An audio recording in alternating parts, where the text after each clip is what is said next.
हिमिका बचपन से बहुत आलसी थी। उसकी माँ उससे कह कह कर थक जाती। बेटी कुछ हुनर सीख ले, ससुराल में ऐसे गुजारा नहीं होगा। लेकिन मजाल भला जो उसके कानों पर जूं रेंग जाए।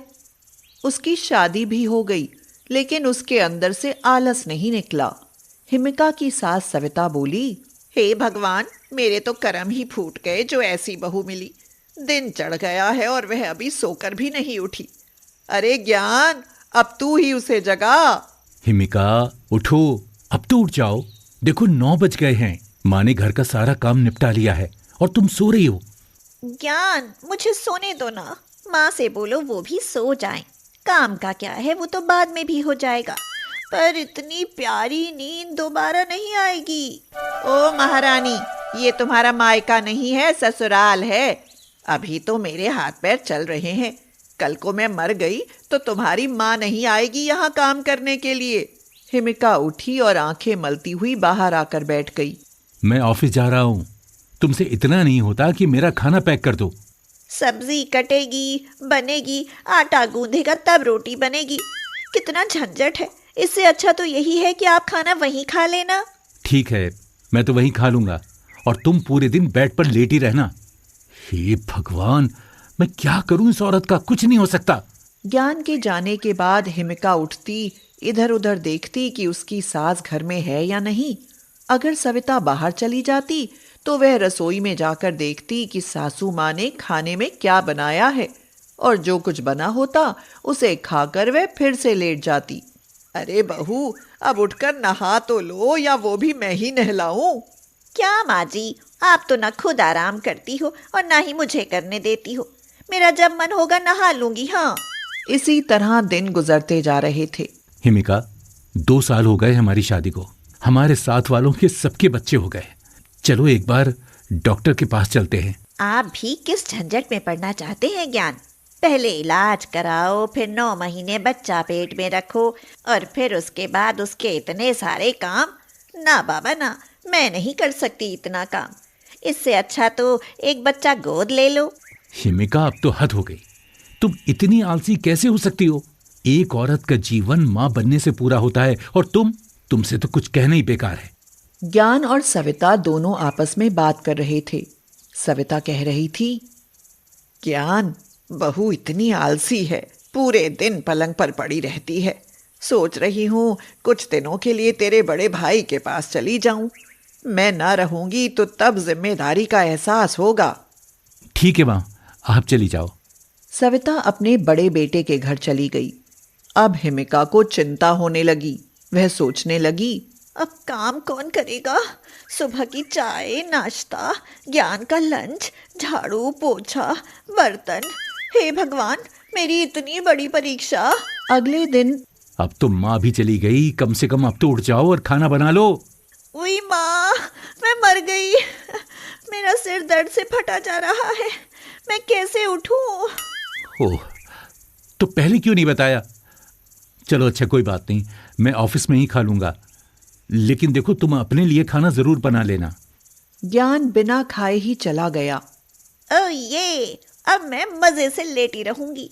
अब तो बुढ़िया भी नहीं रही काय काय करने के लिए। लेकिन मुझे भी भूख लगी है।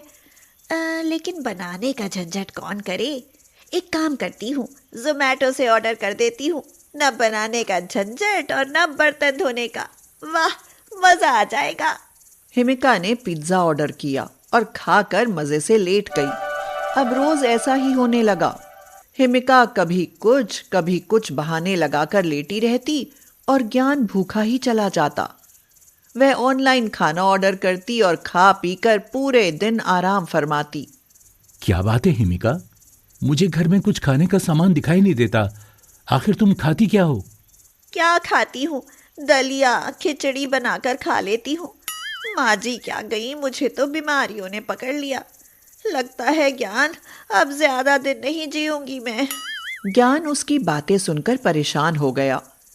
अक्सर शाम के समय दोनों के लिए खाना वही बना देता था। ऑफिस में ज्ञान को परेशान देख उसके दोस्त विजय ने कहा, क्या हुआ ज्ञान, बहुत परेशान लग रहे हो? अरे यार, क्या बताऊं, मेरी पत्नी बहुत बीमार है। कुछ खाती पीती नहीं है। पूरे दिन बस ऐसे ही लेटी रहती है। ओह, मेरा भाई डॉक्टर है, मैं तुम्हें उसका एड्रेस देता हूँ, तुम भाभी को लेकर वहां चले जाओ। आज काम ज्यादा है, कल छुट्टी करूंगा और उसे डॉक्टर के पास लेकर जाऊंगा। अरे काम की चिंता बिल्कुल मत करो, तुम अपनी फाइल मुझे दे दो, तुम्हारा काम मैं कर दूंगा, तुम अभी चले जाओ। ज्ञान घर पहुंचा तो देखा कि जोमैटो वाला उसके घर की तरफ ही जा रहा था। वह छिपकर देखने लगा।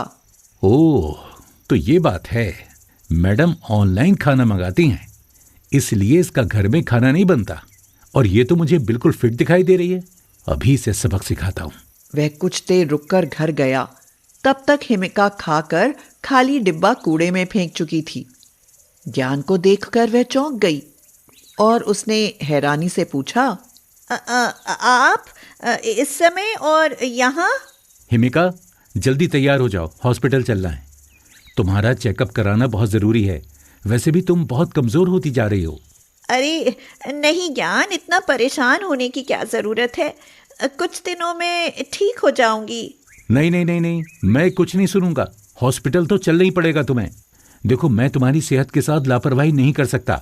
ज्ञान विजय से बात करके उसके भाई के साथ उसकी पोल पट्टी खोलने की प्लानिंग कर चुका था। ज्ञान की जिद के कारण हिमिका को हॉस्पिटल जाना पड़ा। डॉक्टर साहब, मेरी पत्नी की तबीयत बहुत खराब रहती है, खाना पीना भी छोड़ दिया इसने, मेरी पत्नी को बचा लीजिए, मैं इसे खोना नहीं चाहता। ठीक है, आप चिंता मत कीजिए, मैं अभी इनके सारे टेस्ट कर लेता हूँ। थोड़ी देर बाद डॉक्टर बोला, आई एम सॉरी ज्ञान जी, आपकी पत्नी की एक किडनी खराब हो गई है और वो हमें ऑपरेशन करके जल्दी से जल्दी निकालनी पड़ेगी, नहीं तो इनकी जान को खतरा है। हिमिका का चेहरा पीला पड़ गया, वो बुरी तरह डर गई। नर्स, पेशेंट को जल्दी अंदर लेकर चलो, फौरन किडनी निकालनी होगी। नहीं ज्ञान, मैं बिल्कुल ठीक हूँ, मुझे कुछ नहीं हुआ है, चलो घर चलो, मुझे ऑपरेशन नहीं कराना। नहीं हिमिका, तुम डरो मत, बस एक छोटा सा ऑपरेशन होगा और फिर तुम बिल्कुल ठीक हो जाओगी। मैम जल्दी चलिए, 1 मिनट की देर भी आपकी जान ले सकती है। मेरा यकीन करो ज्ञान, मैं बिल्कुल स्वस्थ हूँ, देखो मेरा चेहरा देखो, क्या मैं बीमार लगती हूँ? हिमिका, तुम पूरे दिन भूखी प्यासी लेटी रहती हो, तुम्हें हमेशा दर्द, उल्टी और ना जाने क्या क्या होता रहता है। नर्स हिमिका को पकड़कर अंदर ले जाने लगी। ज्ञान, मुझे बहुत भूख लगती है, मैं तो ये सब काम ना करने के बहाने बनाती थी, मुझे कोई दर्द, कोई उल्टी नहीं हुई, ये सब मैंने काम से बचने के लिए ड्रामा किया था, मुझे घर वापस ले चलो।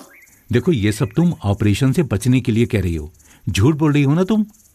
नहीं ज्ञान, आपकी कसम, मेरी माँ की कसम, मेरे पापा की कसम, माता रानी की कसम, मैं बिल्कुल ठीक हूँ। फिर तुम खाना क्यों नहीं बनाती थी? मुझे माफ कर दो, मैं खाना ऑनलाइन मंगा लेती थी। अब तो किडनी निकाली लो डॉक्टर साहब, क्योंकि इसका आलस तभी निकलेगा।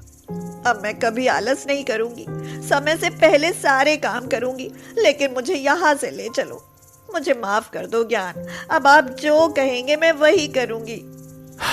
चलो, अगर तुम इतना कह रही हो तो ठीक है, मैं तुम्हें माफ करता हूँ। और अब घर चलो और बढ़िया सी चिकन बिरयानी बनाओ, बहुत दिनों से घर का खाना नहीं खाया यार।